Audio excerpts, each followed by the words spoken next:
noite, boa tarde, bom dia, seja lá a hora que você estiver ouvindo isso. Está começando mais um Entre Sumários Cast. E hoje nós vamos falar sobre adaptações de livros para filmes e séries. Agora, por favor, roda a nova vinheta. Amigo, que não foi feito pra ser cancelado. E daí, se eu só quero ler uma putaria, se eu só quero ler os caras fazendo neco-neco, sabe? Tipo, e daí? Eu, no caso, vou fazer aqui o papel de advogada do diabo. Pera, M. Então, assim, a gente não pode gostar mais de personagem que não é perfeito. Se a gente é independente, a gente tá livre dessas amarras do capitalismo, então a gente pode inovar à vontade. Esse podcast faz parte da iniciativa O Podcast é Delas. Saiba mais em opodcastedelas.com.br.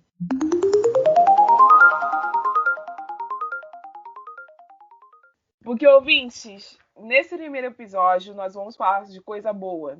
E não é da nova TechPix. É de filmes e séries que são totalmente ou parcialmente fiéis aos livros de onde vieram e que são bons de assistir.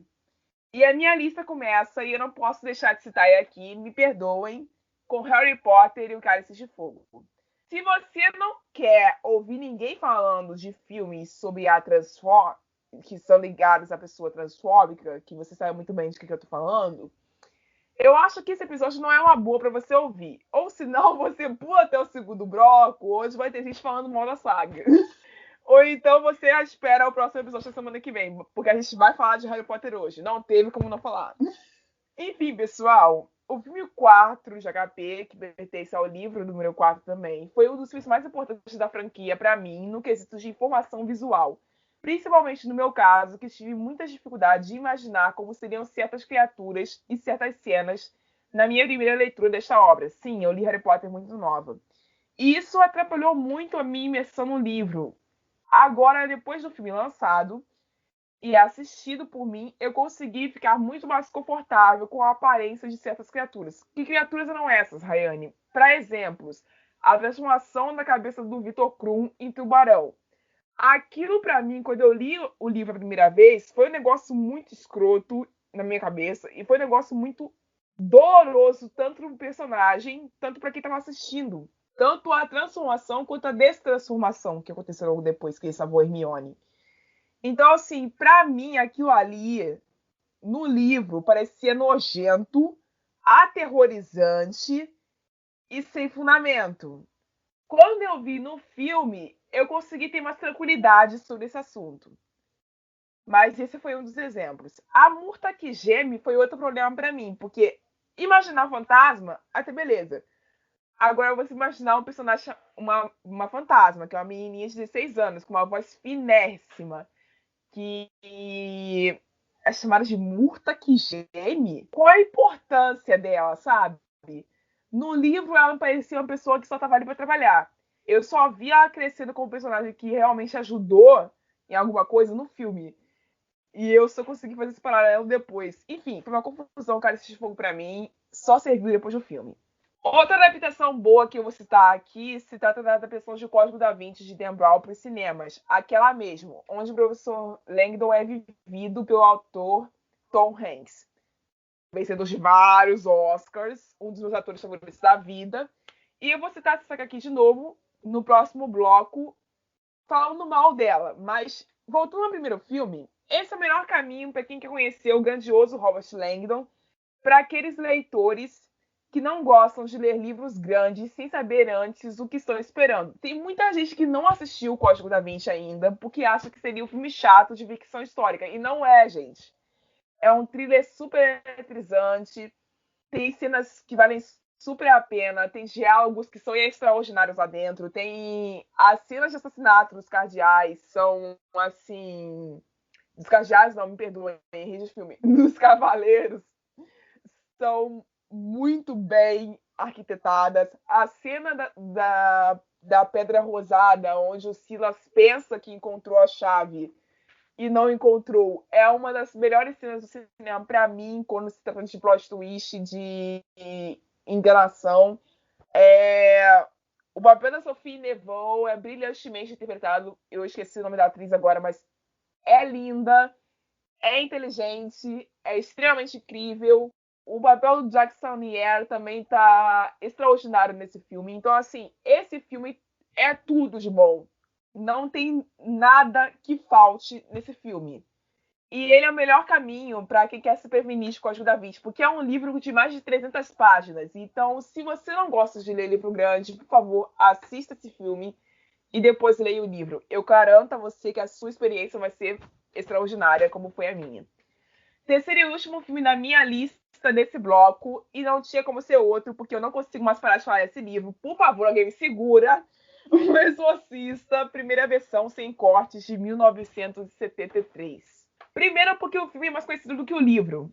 Eu só fui saber que o livro existia 300 anos depois de ter visto o filme umas 30 vezes. E isso, por si só, já diz muito, porque todo mundo conhece a Regan McCannell, ou pelo menos conhece o rosto dela transformada, mas poucas pessoas sabem de onde veio a Regan McCannell. Quem criou a Regan McCannell? Não foi o roteirista do filme, foi o William Peter Blatty, lá atrás, bem antes.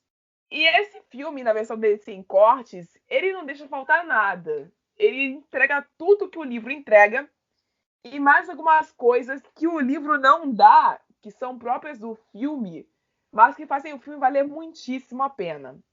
Sem falar que os efeitos visuais usados nesse filme, que foi composto em uma época do terror que não era muito avançada ainda, são um show transgressor, assustador e revigorante a cada vez que a gente assiste. O Exorcista nunca fica chato.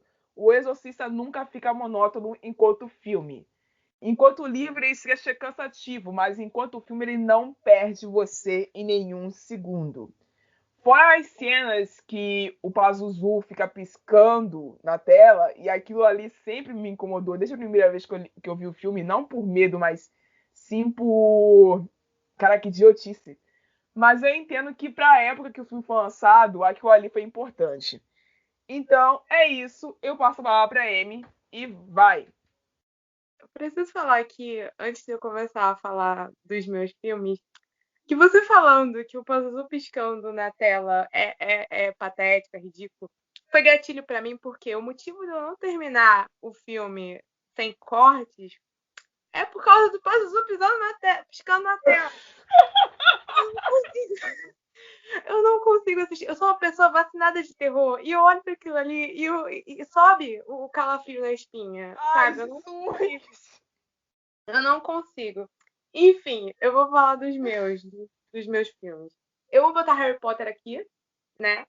E eu vou botar o filme que eu descobri que as pessoas não gostam desse filme, que é o segundo, A Câmara Secreta. Todo mundo fala, tipo, que o filme é uma bagunça e tal. Eu li os livros de Harry Potter um pouco mais velha e eu achei Câmara Secreta um porre. Foi o motivo de eu não continuar a ler os livros. O primeiro livro é ok, o segundo é chato pra caraca. Motivos. Porque a J.K. Rowling, você percebe uma coisa que ela gosta de encher linguiça. Ela é esse tipo de autora que gosta de encher linguiça. Então, o livro da Câmara Secreta ele é pequeno. Se ela tirasse esses momentos em inserção de linguiça que tem no livro, ele ficaria muito menor. Então, eu acho que o filme, os efeitos são datados, porque todos os filmes antigos de Harry Potter, os efeitos são datados, mas eu acho que ele é mais conciso, ele é mais amarradinho. Ele pega o que tem que acontecer e ele deixa acontecer rápido. É aquela coisa assim, tô aqui pra falar uma coisa, falei pra você, pronto, acabou. Pra mim, esse filme é melhor do que o livro. E o segundo é o meu bebezinho. Eu sou apaixonada por esse filme, que é Coraline. Coraline, eu sou apaixonada pela escrita do Neil Gaiman. Ele é maravilhoso, ele é um ótimo autor. E mesmo ele sendo um ótimo autor, existem certos pontos que a animação conseguiu fazer melhor que no livro e na HQ. A HQ tem um ponto de que a porta que a Coraline passa é uma porta normal, sabe? Qualquer do tamanho normal. E o filme tem essa nuance de que a porta, só uma criança ou uma pessoa muito magra passa por ali. Então você tem a noção de que aquilo é uma arapuca feita apenas por uma criança, um ser ingênuo que vai lá, entra naquele mundo de fantasia maravilhoso só para ser morto no final. E eu acho incrível. Esse filme é de 2019 e é um terror, uma animação de terror para criança e é muito bom.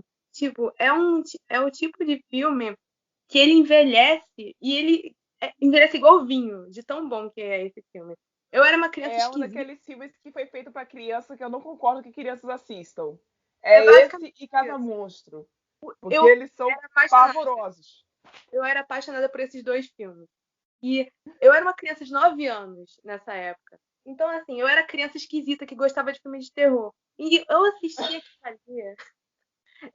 aquilo ali, a outra mãe, o design da outra mãe, normal, ela mais esquelética e ela com aquele traço de aranha.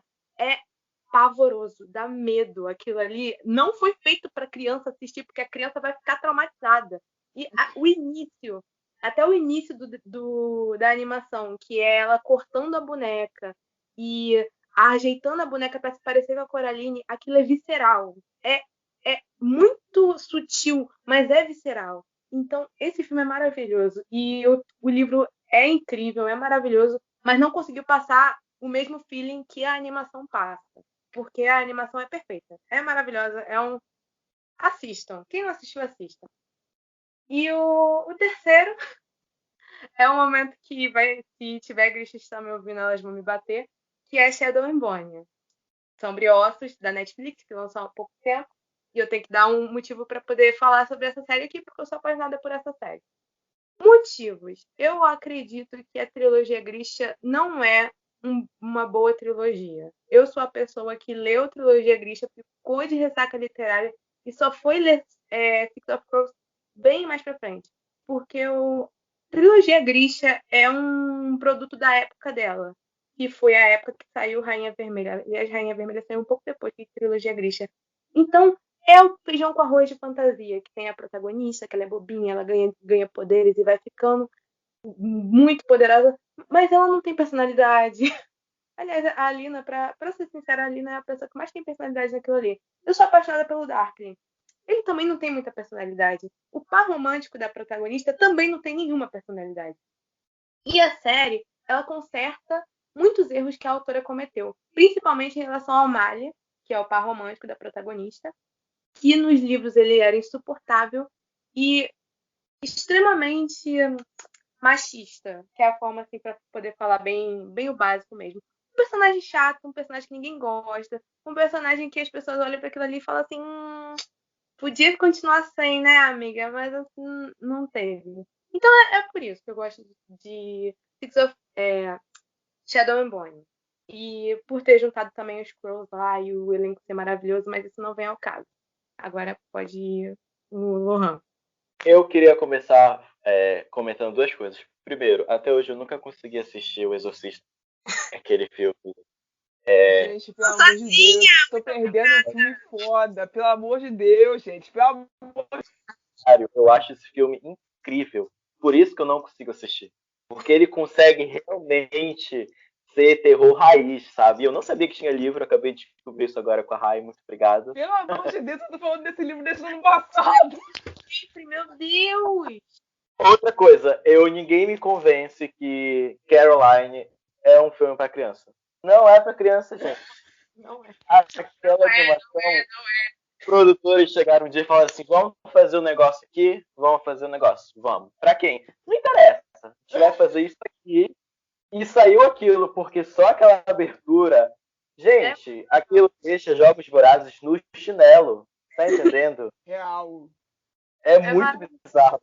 Sem falar da letra, que tá tocando enquanto a mãe lá, que é a aranha, tá cortando a letra, é muito pesada, sabe? É doentio aquilo. É doentio aquilo ali. Aquela letra tem alguma coisa de salve nossas almas e Isso. coisa... Gente, a tradução daquilo ali, até no próprio idioma que tem, mano, aquilo ali é incrível.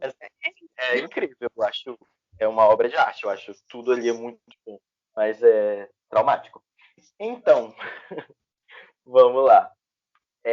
Eu vou comentar 4, quer dizer, eu vou comentar oficialmente 2. eu vou falar bem de 2, e outros 2 eu vou falar mal. Então vamos começar falando bem. As minhas indicações e as minhas críticas positivas sobre 2 produções, adaptações que são muito boas. A primeira é As Vantagens de Ser Invisível. E assim, o livro por si só, ele é bem curtinho.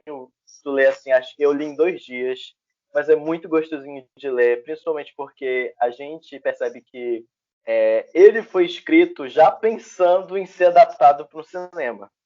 Tanto pela questão de entregar pra gente uma playlist musical, então todos os capítulos, todas as cenas desse livro tem uma trilha sonora, então é muito bom ler o livro enquanto tá ouvindo a playlist.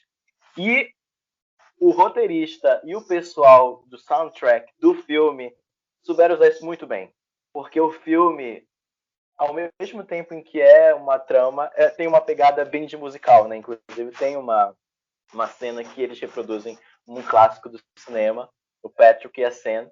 Quem assistiu o filme ou leu o livro sabe do que eu estou falando, e é muito, muito, muito incrível. Outra coisa que é muito bom no filme é que, assim, os personagens do Sam e da Patrick, eles apresentam um mundo bem underground, uma coisa subversiva, indie, pro Charlie, que era um personagem que era invisível, e não cheirava e nem fedia em nada ali na vida dele. Mas aí ele conheceu o Patrick e a Sam, e eles entregaram para o Charlie um mundo completamente novo. E tanto na leitura quanto no filme, literalmente entra na vibe alternativa que é desses 2 personagens. Então, durante todo o tempo, a sensação que tu tem é que tu tá assistindo um filme assim super alternativo que passou num cinema indie que ninguém sabe, só tu conheceu aquele filme. Um dia tu encontrou ele lá na Deep Web, e essa sensação do filme é muito boa, porque enfim, foi um filme popzinho, isso é um fato. Na época todo mundo falava, todo mundo queria assistir. Eu não quis assistir de início, depois que eu ganhei de aniversário o livro, e aí eu também não quis ler o livro, porque, gente, tá todo mundo lendo, eu não quero ler. Mas eu acabei lendo e me apaixonei por tudo que tem ali, e o filme traz essa pegada alternativa muito, muito boa. Outra coisa que é muito boa no filme, também é incrível no livro, é que é o plot twist da história. Que ele já é construído muito bem desde o início, na forma como o Charlie se relaciona com as pessoas, porque ele é daquele jeito, porque ele não consegue sentir afetividade, porque ele tem medo. E no final, quando é revelado, o filme teve muito um cuidado de contar a história pela metade. E assim, para quem lê o livro, passa muito de percebido esse plot twist. O plot twist, então, como ele estava dizendo, ele foi muito bem construído no filme, tomando o mesmo cuidado que tem no livro.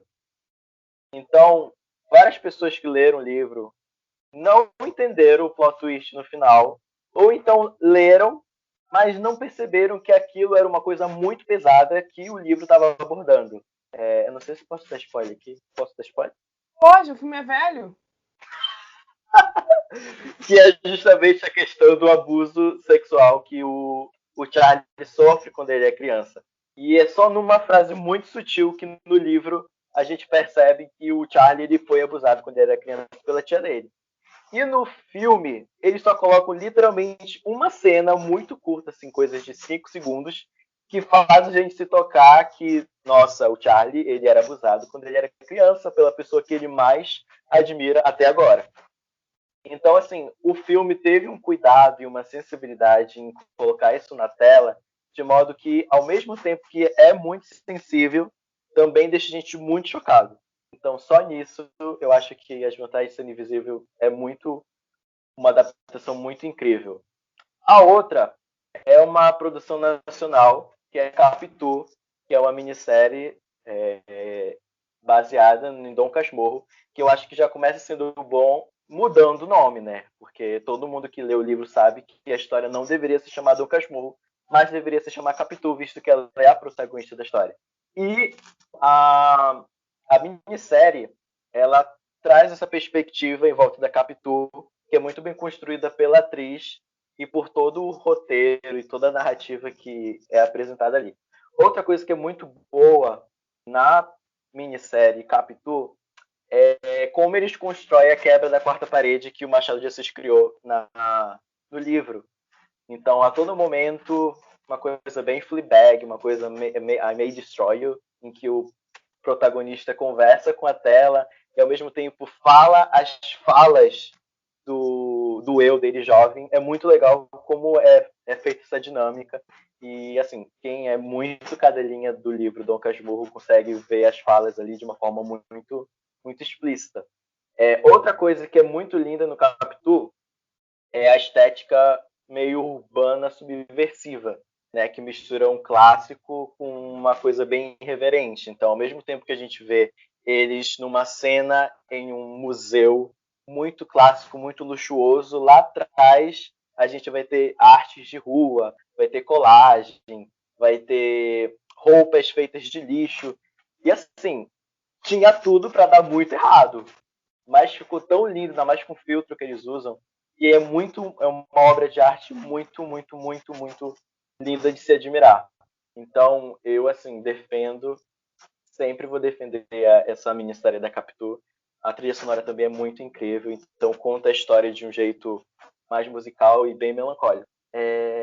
Essas são as minhas 2 indicações de adaptação. Bom, pessoal, no segundo bloco, hoje é dia de falar de coisa ruim, mas muito ruim. E eu tô falando de Crepúsculo Amanhecer, parte 1.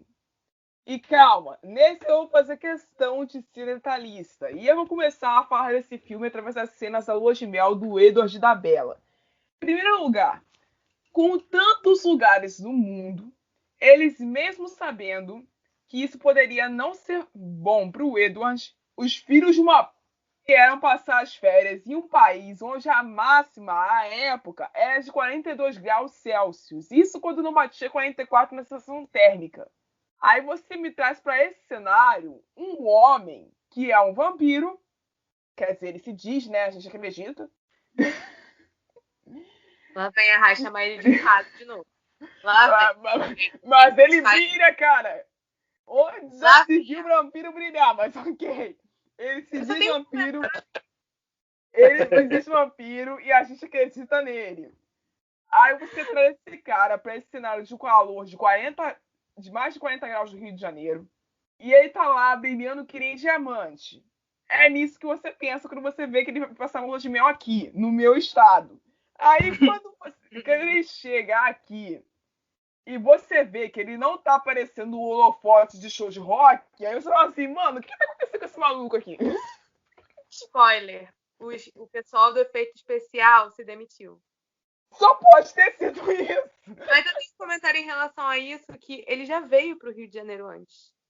Quando ele... Então aí, caraca!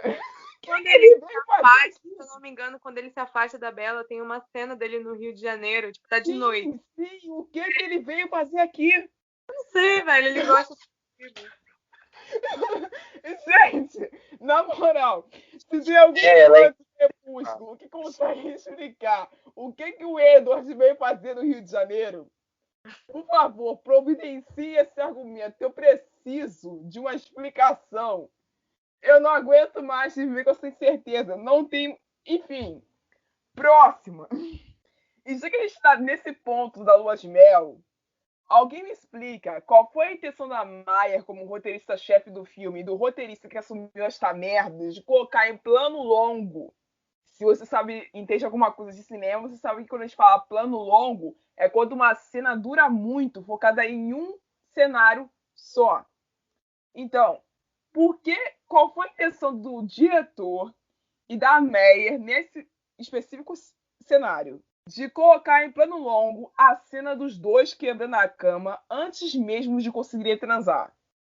Por quê? Porque assim, o Edward tem super força, beleza. Lá no primeiro filme ele esmagou um carro.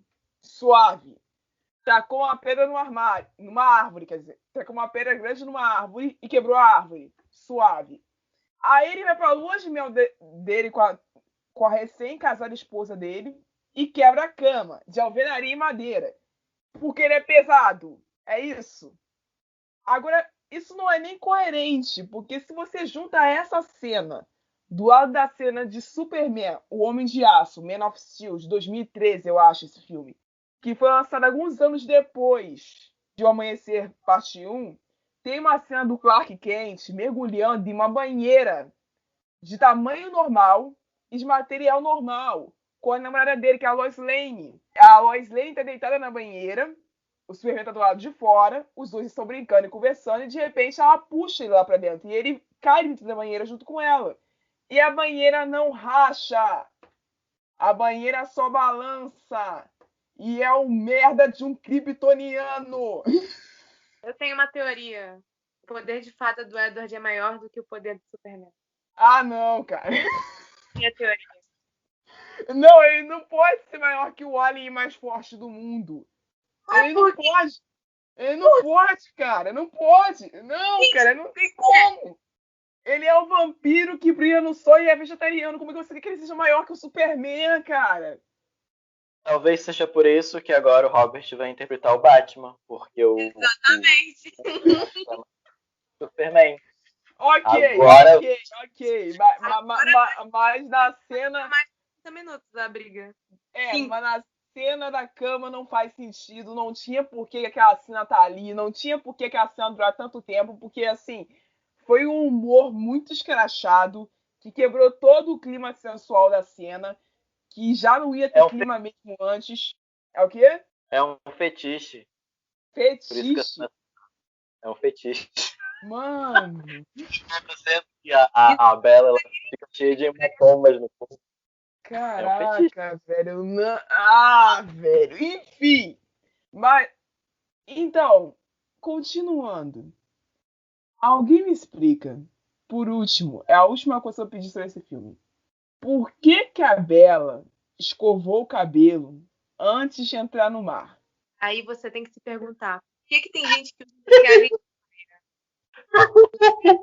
Você chega a esse tipo de questionamento só tem uma resposta. Não existe resposta. Ok? Não, vamos não, porque assim. Não, vamos tentar. Não, peraí, Lohan. Vamos tentar colocar os pingos nos is, né? Vamos tentar. O Edward entrou no mar com a seguinte desculpa: o meu corpo é frio, a água do mar nesse momento está quente, vai ser mais confortável para a Bella se nós ficarmos na água. Essa era a desculpa dele. Pois bem, ele tirou a roupa e entrou no mar. E esperou a Bella. A sujeita me volta, entra dentro do banheiro. Aí a gente pensa, beleza, ela pega a camisinha. Mas aí depois a gente lembra, eles estão no mar. Não vai funcionar isso. Ele tá morto, ele não deveria ter espermas funcionais. Exato, também tem essa brincadeira aí, mas vamos seguir em frente. Aí ela chega no banheiro, ela começa a se depilar. Aí primeiro ela depila as pernas. Mas até aí, suave. Depois que ela acaba com a depilação, que é uma cena de sacrifício que só o Senhor Jesus, ela começa a fazer escova no cabelo. Ela passa secador no cabelo. Então, assim, ela vai entrar no mar. No mar!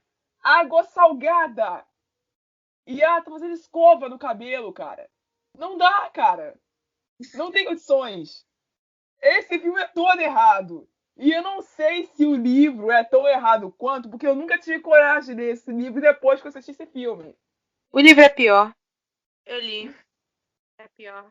Acredita em mim, é pior. Mas enfim, né, gente? Quem sou eu para medir coerências de uma obra feita por uma mulher que é assumidamente racista?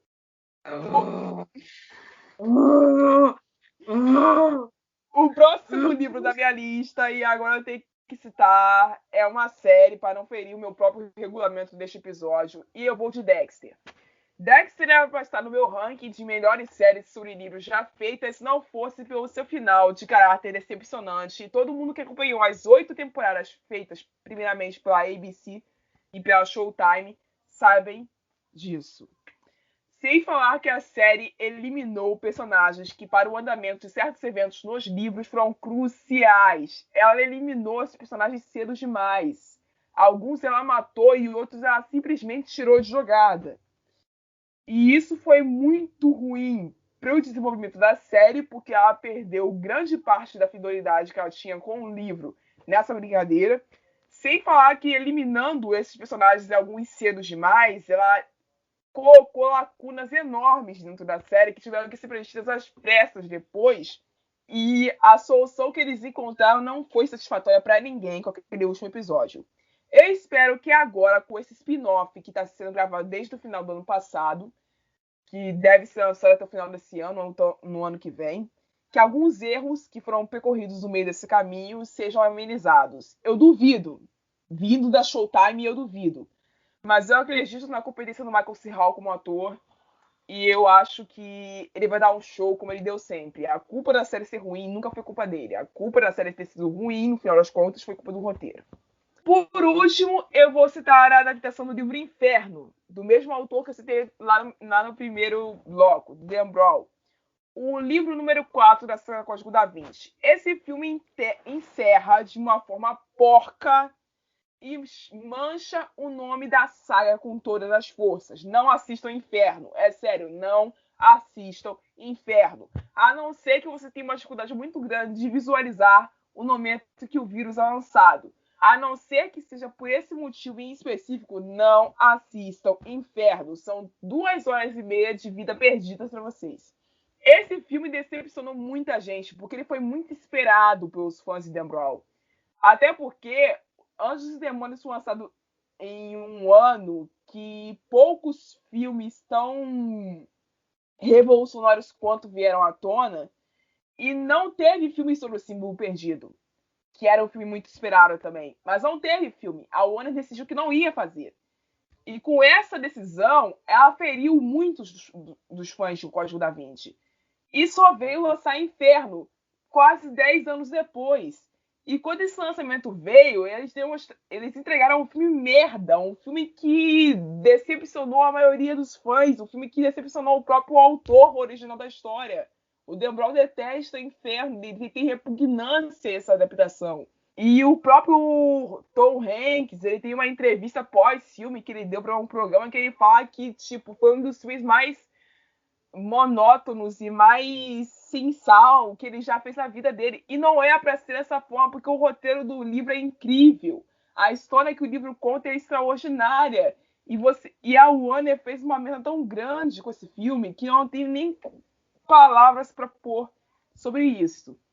Então é isso. Não assistam Inferno. Leiam os livros. E, por favor, reconheçam bem essa história, porque ela precisa ser mais apreciada, precisa ser mais reconhecida. É a sua. Então, deixa eu só fazer um comentário novamente. Não assistam Inferno. Eu posso falar, pessoalmente, eu assisti essa merda no cinema. E eu nunca vi Código da Vinci. O que eu estava fazendo no cinema, assistindo a continuação de Código da Vinci? Não sabemos, Brasil. Eu sou uma pessoa complicada. Mas assim, eu comecei falando bem de Harry Potter. Vamos falar mal de Harry Potter, que é bom? Vamos! Falar mal de Harry Potter. Eu vou botar aqui o famoso, o terrível, o que me fez passar raiva no cinema. Crime de Grindelwald. Quem amou? Ninguém amou. Por quê? O filme é horrível. O filme é horrível por muitos motivos, principalmente pelo plot do Credence, que ninguém pediu, ninguém perguntou qual é o passado do Credence. A gente pensou o quê? Ele vai ficar em Animais Fantásticos, morre em Animais Fantásticos. Ninguém quer ver esse menino mais. Trouxeram ele de volta. Botaram o quê? Pode dar spoiler? Ninguém liga. Mas assim, ficaram... Ele é irmão do Dumbledore. Botaram o plot da menina lá, que eu esqueci o nome dela, que é a Lestrange. O plot dela... Ninguém liga se o seu irmão morreu por sua culpa. Você é chata. Nossa, cara, calma. Eu adoro a atriz. Desculpa, tá vindo muito spoiler da minha boca, mas eu tenho raiva desse filme. Eu adoro aquela atriz, ela vai fazer Mulher Gata agora, maravilhosa, mas ela tava terrível. Todo mundo tava terrível. Você olhava pra cara de cada ator e parecia que ele estava extremamente desconfortável, igual eu assistindo. O que acontece? O filme inteiro se chama Crime de Grindelwald. O Grindelwald, o único crime que ele comete é fugir da prisão. E isso acontece no início do filme.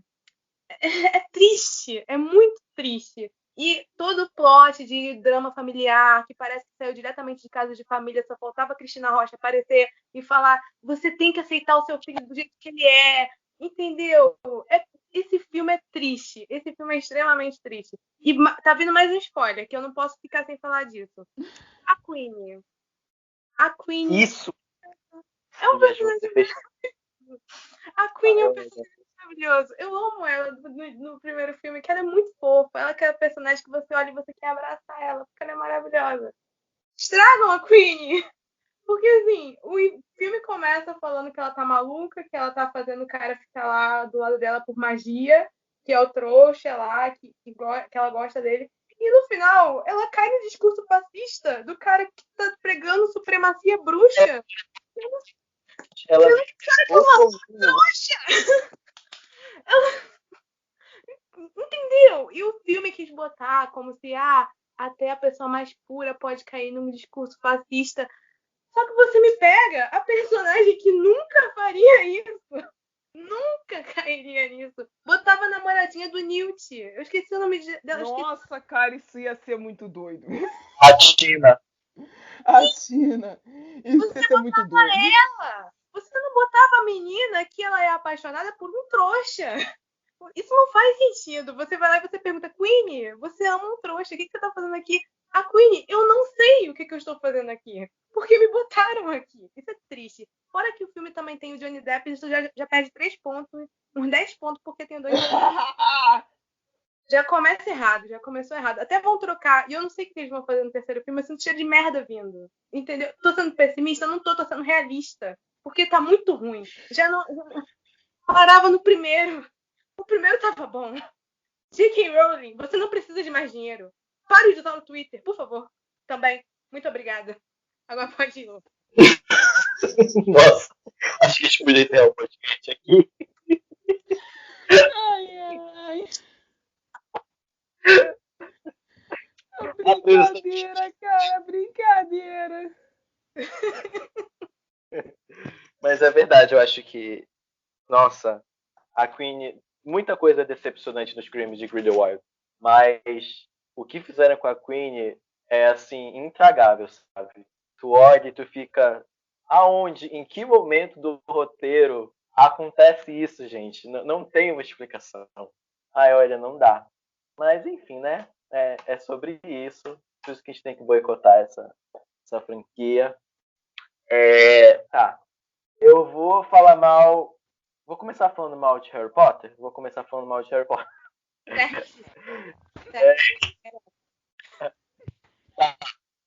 Eu quero falar mal aqui do filme e do livro A Ordem da Fênix. Por quê? Como já foi citado no início na verdade, no primeiro bloco de que a J.K. gosta de encher linguiça, assim, uma coisa é ela encher linguiça em 20, 30 páginas. Mas, gente, 600 páginas enchendo linguiça, um livro inteiro, é a Ordem da Fênix. Se a gente fosse tirar partes desnecessárias, um capítulo acontecia tudo que precisava acontecer em Ordem da Fênix. Porque se a gente for fazer isso em O Enigma do Príncipe, mas em Ordem da Fênix eu não vi. Eu preciso ler de novo, eu acho. Não, Enigma do Príncipe é uma outra situação que a gente pode colocar mais à frente. Não, porque assim, na Ordem da Fênix, 3 coisas são muito importantes. A primeira, surge a amada de Dumbledore, né? Toda a Ordem da Fênix ela é apresentada, obviamente, beleza. E aí nós somos apresentados a Umbridge, que, né, que é uma vilã muito bem construída, isso é um fato. E nós somos apresentados a morte do Sirius Black, que foi uma coisa que, assim, traumatizou muitas pessoas ali. Eu, por ter um coração frio, eu fiquei assim, ai, gente, né? Já tinha perdido toda a família, perder mais uma pessoa. Mentira, não foi assim. Caraca, Orhan, você, cara, você... Mas... Não, tá vendo? A gente tava falando nos bastidores de que você vai apoiar de 3 jeitos. Pelo menos você desmonta o estereótipo do gay de coração mole, cara. Esse você não tem. Nesse tópico. Então, não, assim, realmente foi uma morte que eu fiquei assim, William morreu. Ok, vamos continuar a história e tudo mais. E foi essa a minha reação lendo. Mas eu entendo que foi muito relevante e movimentou muito e ajudou lá na narrativa do Harry Potter, que a gente precisa... Acho que todo mundo aqui concorda que Harry Potter, na verdade, só é um personagem sem graça, cheio de privilégios, pois a Hermione faz tudo nesta saga. Mas... Puta que dele, ok? Ok? Hã? Ok. Eu gosto dele, tá bom? Escuta aqui. Gente, assim, eu concordo que o Harry em si, como personagem, tem seus defeitos e são crassos, mas eu não detono ele por completo. Assim, existem cenas que ele protagonizou que pra mim foram muito importantes. Então, assim, eu não posso dizer que ele é um todo de demérito. Mas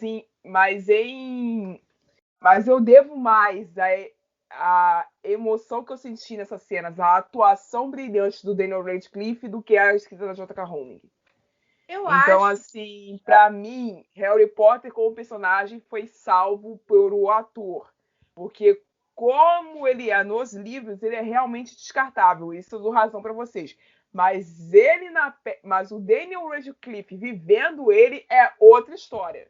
Sim, é verdade.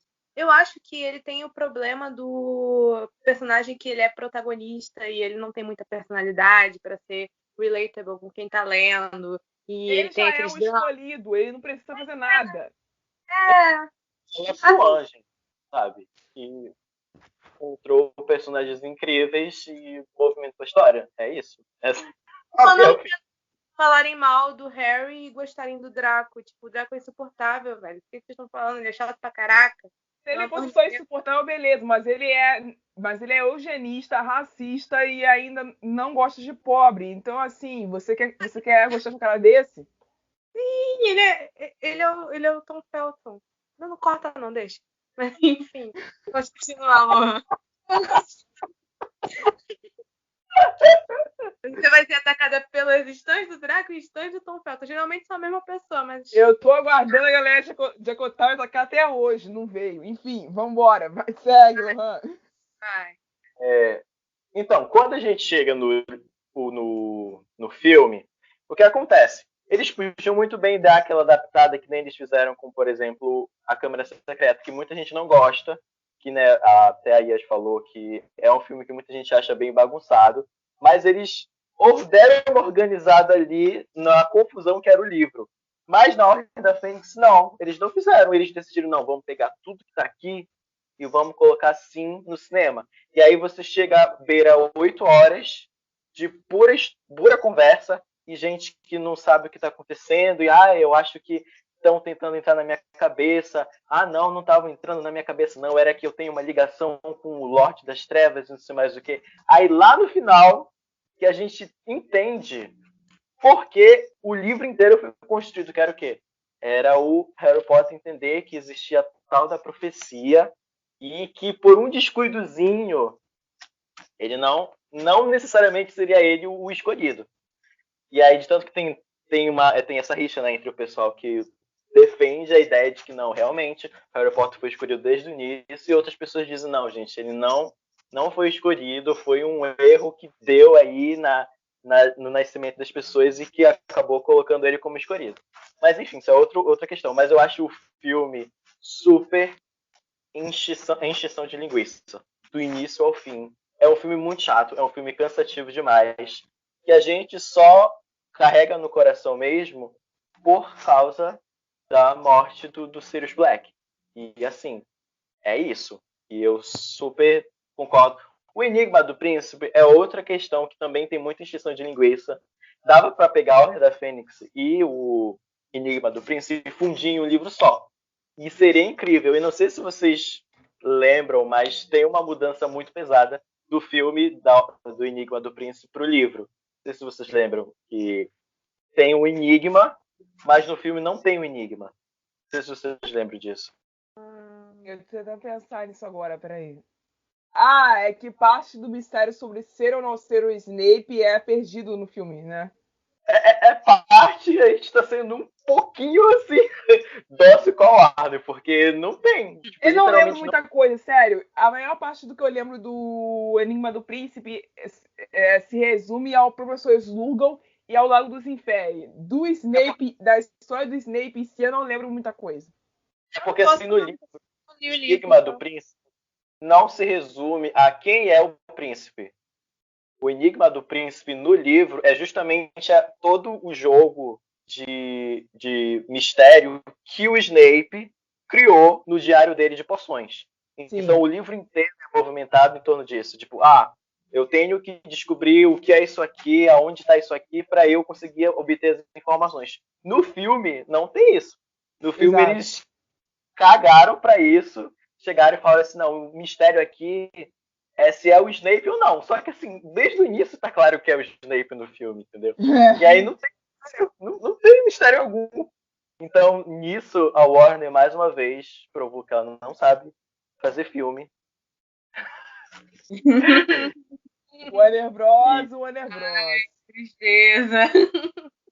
Enfim, Queria terminar falando mal de Amanhecer, que já falaram muito mal desse. parte 2? Mas, gente, a cara da criança, do bebê, Podia ser pior. A gente não reclama, não reclama. Tem Deixa ele reclamar, deixa ele reclamar. não reclama. a criança treme. Vocês estão entendendo? A cara da criança treme. Ela não é só feita no computador. Ela é uma geleia, sabe? Parece um slime que ela está segurando. E assim, eles fizeram uma montagem, uma massinha, assim, literalmente. E eu fico assim pensando, gente, qual é o objetivo? Assim, eu entendo que a autora, ela quis de todas as formas, ela usou o dicionário inteiro em inglês para descrever o quanto que a Renesmee era a pessoa mais linda do mundo. Mas aí chega no filme, eles colocam, eles pensam, não, já que é a pessoa mais linda do mundo, ela não pode existir. Então vamos fazer no computador. Só que não dá, entendeu? Não dá. E assim, eu fiquei muito traumatizado quando eu vi a cara daquela criança. Eu fiquei assim, com pena do Taylor Lautner, que é o que faz o Jacob, que se apaixona por ela. Falei assim, caramba, cara, né? Aí vamos ter que ir de atuação mesmo, porque nenhuma criança real você tem pra olhar na cena em que ele se apaixona por ela, né? Porque no livro tem o lance dele se apaixonar por ela, ainda na barriga. E não vamos nem entrar no detalhe de ser pedofilia pura, né? Não vamos nem entrar nesse detalhe. É por isso que eu acho que não botar uma criança de verdade, porque botar um homem adulto pra olhar pra uma criança e botar que ela vai crescer, ele vai se apaixonar por ela, sendo que, né, seria muito na cara que é pedofilia. E a Stephenie Meyer, ela dá todas as desculpas possíveis pra fingir que aquilo não é pedofilia, sendo que é claramente pedofilia. Sem falar que não é homem adulto qualquer. O Edward não tem 30 e poucos anos. O Edward. Quer dizer, desculpa, o Jacob não tem 30 e poucos anos. O Jacob tem. Ele é velho. Porque tem uma parte lá de. Eu acho que é em Eclipse que falam isso, que a alma de lobisomem dele deve ter uns 90. É ancestral o bagulho. O bicho é velho. Ele só tá no corpo novo, mas ele é velho pra cá. Enfim. Tá pior! Meu Deus! Eu não sabia disso. Eu tava assim, caralho. Não, é sério. O Edward não tem esse papo de que ele tem cento e poucos anos? Sim, mas ele foi transformado na gripe espanhola, não foi isso? Sim. Então, o Jacob é a mesma coisa, só que o Jacob veio de uma tribo indígena lá da Caça do Cará, no meio do frio do Alasca. Eu não sei se é do Alasca, só sei que é longe. E nessa aldeia, os homens viviam até quase 200 anos e as almas de lobo, o espírito do lobo encarnado, trocava de corpo. Então, o espírito do Jacob tem mais de 200 anos, é mais velho que o do Edward. Ele só trocou de corpo. Uau! Eu acho muito legal a ideia de que, não, Reneste, por ela ser uma mistura, não sei do que, não sei com o que, ela vai crescer rápido. Só pra quê? Pra fazer par romântico com quem? Com o Jacob. O Jacob. E eu fiquei assim, nossa, cara. Nem Malhação pensou num roteiro desse. Ai, eu acho isso muito problemático. Eu acho É muito. A prova disso é o fato de que a outra opção era um animatronic horroroso. Então, tipo, eles nem cogitaram botar uma criança, porque ia ficar muito esquisito. Muito esquisito. Né? Enfim, gente, para encerrar, vamos ao debate, porque a gente já avançou muito, eu vou ter que cortar esse episódio, não sei como.